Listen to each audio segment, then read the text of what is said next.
प्रिय विद्यार्थियों, DSS online कक्षा में आपका स्वागत है।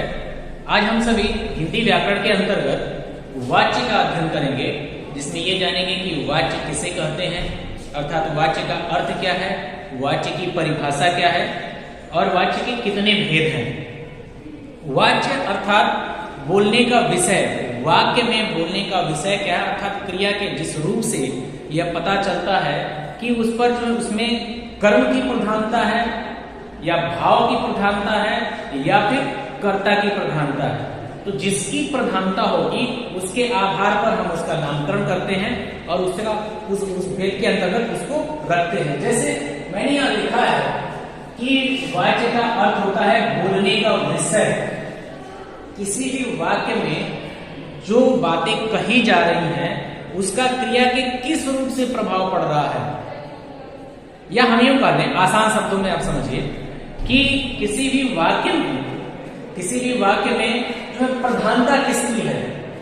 अगर उसमें लिंग या वचन के आधार पर क्रिया का रूप बदल रहा है और कर्ता है उसमें, तो कर्ता के आधार पर होगा तो उसे हम कहेंगे कर्तृवाच्य, यानी क्रिया के जिस रूप में कर्ता की प्रधानता हो। यहाँ पे लिखा है क्रिया के जिस रूप में कर्ता की प्रधानता हो तो उसे हम क्या कहेंगे, कर्तृवाच्य कहेंगे। या फिर अगर क्रिया के जिस रूप से यह पता चलता है कि उसमें कर्म की प्रधानता है तो उसे हम कर्मवाच्य कहेंगे। या तीसरा स्थिति या तीसरी कंडीशन ये हो सकती है कि क्रिया के जिस रूप से यह ज्ञात होता है कि उस पर न तो कर्म का प्रभाव है और न ही कर्ता का प्रभाव है। अगर भाव की प्रधानता है तो उसे हम कहेंगे कि भाववाच्य है। ठीक है, तो देखिए यहाँ पे मैंने लिखा है उदाहरण कि नवीन गाना गाता है। ठीक है, यहाँ पे लिखा है नवीन गाना गाता है। इसमें नवीन क्या है, ये कर्ता है। नवीन गाना गाने वाला है, कर्ता है। और गाता है ये क्या है, क्रिया है, क्रिया। ठीक, और गाना क्या है, कर्म है। ठीक है, तो अब देखिए इसमें क्या है कि नवीन गाना गाता है। अब ये गाना गाने की जो क्रिया हो रही है किसके द्वारा हो रही है, इसमें नवीन के द्वारा हो रही है, यानी नवीन गाना गाता है, यानी इसका प्रभाव इस पर पड़ रहा है। और नवीन क्या है, पुल्लिंग है, पुल्लिंग है, नवीन लड़के का नाम है। तो यहाँ पे जो क्रिया है वो देखिए पुल्लिंग में है और एक वचन में है, एक वचन में है। उदाहरण के लिए हम याद रखें कि राधा गाना गाती है। अब देखिए यहां पर ये भी क्या हो जाएगा, आपका कर्तृवाच्य होगा, क्योंकि इसमें राधा क्या है, कर्ता है और ये स्त्रीलिंग है। यहाँ पे देखिए क्रिया जो है ती आ गया, यहाँ देखिए ता है।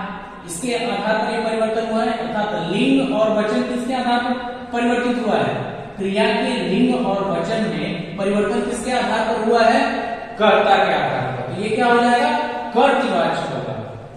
इसमें देखिए राधा गाना गाती है, ये राधा क्या है, इसमें कर्ता, और ये राधा क्या है, स्त्रीलिंग है, स्त्रीलिंग और एक वचन यहाँ पर दिया हुआ है। इसके अनुसार जो है क्रिया यहाँ क्या है, स्त्रीलिंग में गाती, ई लगा हुआ है, ये क्या है, स्त्रीलिंग सूचक है और एक वचन में है। अर्थात क्रिया का वह विधान जिससे पता चलता है कि इस पर कर्ता का प्रभाव है, कर्म की प्रधानता है या फिर उसमें भाव की प्रधान होता है की प्रधानता है, उसे हम क्या कहते हैं, वाच्य कहते हैं। और इस उदाहरण में चूंकि क्रिया पर किसका प्रभाव है, कर्ता का, इसलिए क्या होगा, कर्तृवाच्य होगा। जैसे मैंने यहाँ पे लिखा हुआ है कर्तृवाच्य में कि क्रिया के जिस रूप में कर्ता की प्रधानता हो उसे हम क्या कहेंगे, कर्तृवाच्य कहेंगे। ठीक है, जैसे देखिए यहाँ पे रोहित क्रिकेट खेलता है।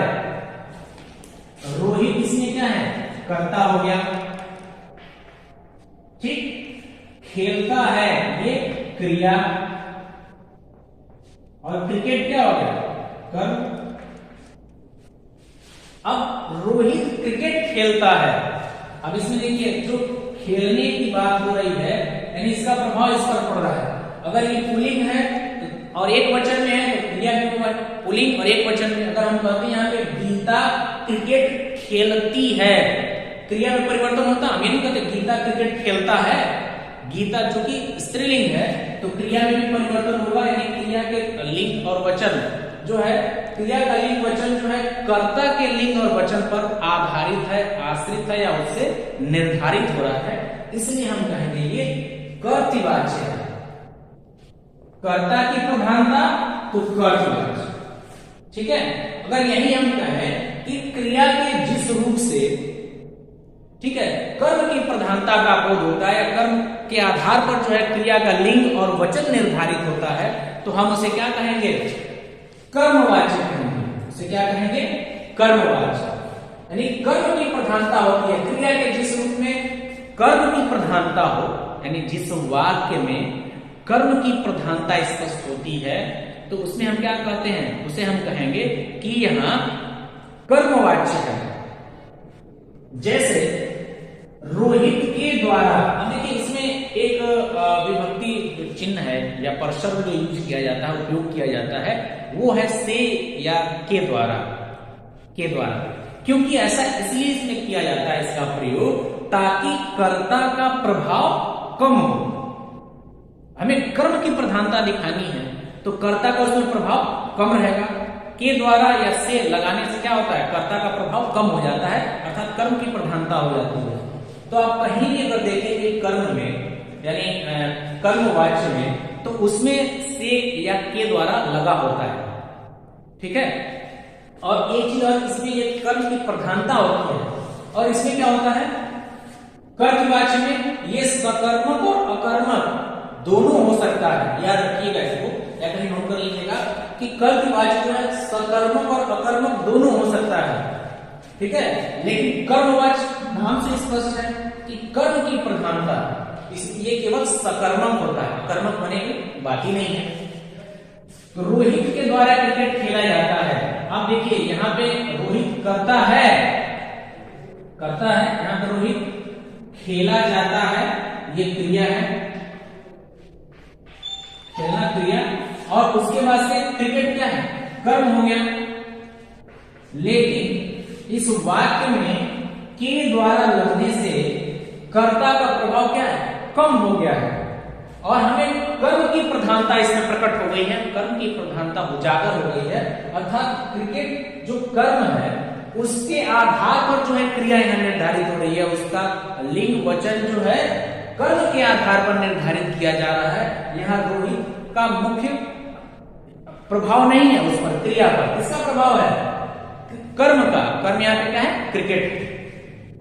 अगर इसी तरह से हम जैसे उदाहरण ले लें कि रमेश के द्वारा पतंग उड़ाया जाता है, ठीक है, या माता के द्वारा या माँ के द्वारा खाना बनाया जाता है, रीता द्वारा गाना गाया जाता है, यानी के द्वारा या से, ये जरूर इसमें आपको दिखेगा। तो वहां जो है कर्म की प्रधानता होगी, और जब कर्म की प्रधानता होगी तो निश्चित तौर पे वहां पे क्या होगा? कर्मवाच्य होगा, ठीक है, ये क्लियर हो गया। अब अंतिम है भाववाच्य।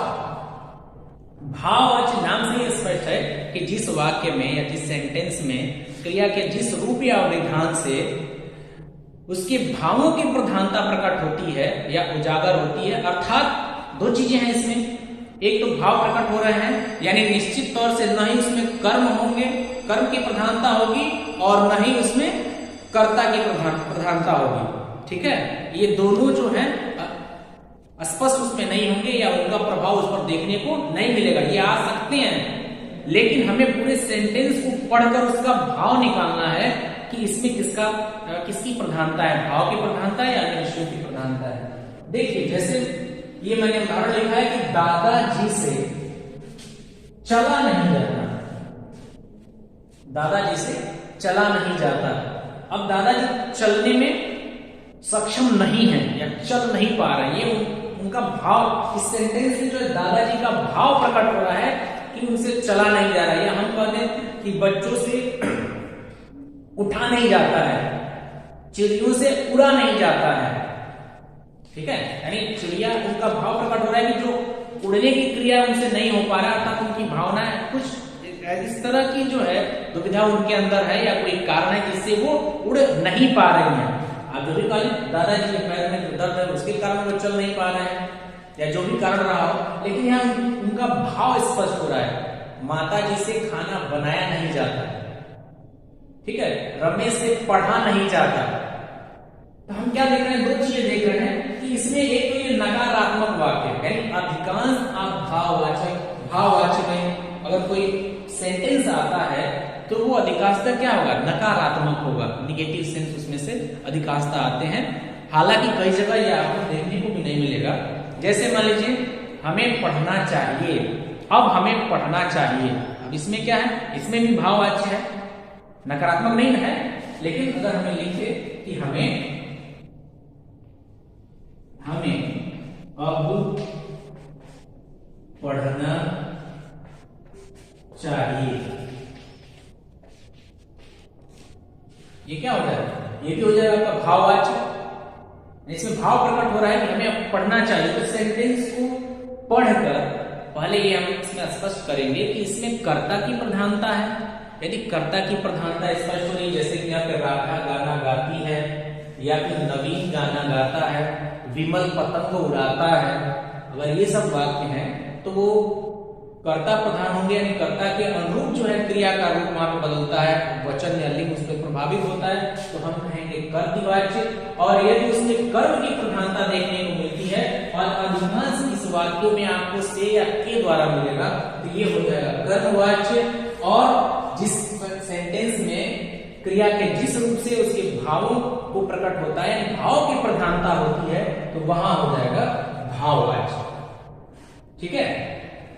और इसमें हम आज पढ़ेंगे कि वाच्य परिवर्तन कैसे होता है। जैसे मान लीजिए कर्तवाच्य है तो उसका कर्मवाच्य में और उसके बाद से पुनः भाववाच्य में या भाववाच्य का पुनः जो है कर्तवाच्य में कैसे परिवर्तन करते हैं, आज जो है उदाहरण के माध्यम से मैं आपको स्पष्ट करूंगा।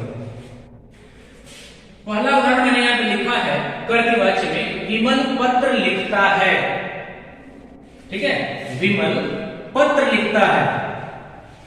तो इसमें जो लिखता है जो क्रिया है, इसमें किसका प्रभाव पड़ रहा है, कर्ता का। और कर्ता यहाँ पे कौन है, विमल है। कर्ता जो है एक वचन और पुल्लिंग में है, तो यहाँ पे क्रिया जो है एक वचन और पुल्लिंग में है। अगर ये होता कि राधा पत्र लिखती है, तो यहाँ पे लिखता है नहीं होता, लिखती, यानी राधा स्त्रीलिंग है, उसके आधार पर क्रिया में भी परिवर्तन हो जाता है, ठीक है। तो ये हो गया। इसका जब हम कर्मवाच्य बनाएंगे तो मैंने आपको बताया था कि कर्मवाच्य में से या के द्वारा लगा होता है। इसकी पहचान है, ऐसा इसलिए किया जाता है क्योंकि इसमें जो है कर्ता की प्रधानता को कम करने के लिए किया जाता है, जिसमें कर्म की प्रधानता स्पष्ट हो या उसकी अपेक्षा अधिक हमें दिखती है उस वाक्य में। ऐसा नहीं किसी से कर्म ही कर्ता ही गायब कर देंगे, ऐसा नहीं होता। देखिए अब जब इस विमल पत्र लिखता है, ये कर्तवाच्य हो गया, कर्तवाच्य। और इसमें कर्मवाच्य जब बनाएंगे इसका, तो विमल के द्वारा पत्र लिखा जाता है, के द्वारा यहां पर लग गया, अर्थात अब इसमें किसकी प्रधानता हो गई, इसमें कर्म की प्रधानता हो गई, विमल की उतनी प्रधानता नहीं है, कर्म की प्रधानता हो गई। अब इसका जब भाववाच्य बनाएंगे तो विमल से लिखा नहीं जाता। अब विमल का भाव इसमें जो है, इस क्रिया का जो प्रभाव है वो भाव प्रधान है, नहीं इसमें कर्म की प्रधानता है और नहीं इसमें कर्ता की प्रधानता में दिखाई दे रही है। किसकी प्रधानता दिखाई दे रही है, भाव की प्रधानता दिखाई दे रही है, इसलिए यहाँ पे भाववाच्य होगा।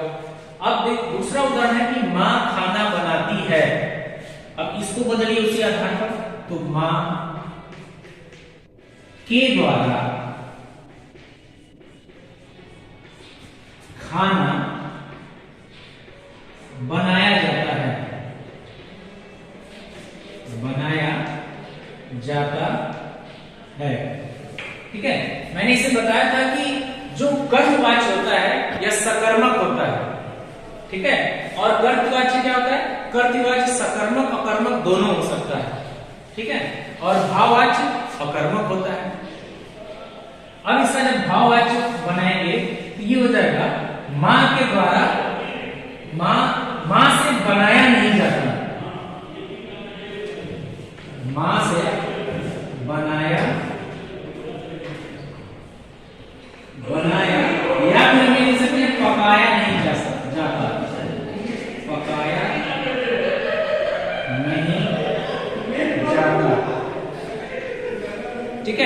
ये हो गया। अब अगर यहाँ पे खाना पकाया जाता है या बनाया जाता है तो उस स्थिति में मैंने यहाँ पे परिवर्तन करने के लिए कहा है, अन्यथा इसको यहाँ पे यही सही करेंगे। ठीक है, अब राधा गीत गाती है, तब इसका जब कर्मवाची में परिवर्तन करेंगे क्या बदलेंगे कि हो जाएगा कि राधा के द्वारा गीत गाया जाता है, गाया जाता है। और इसका भाववाचक क्या हो जाएगा, राधा से गाया नहीं जाता, राधा से गाया नहीं जाता। ठीक है, अब इसी प्रकार जो अंतिम है, दादाजी अखबार पढ़ते हैं, इसका कर्मवाची क्या हो जाएगा, दादाजी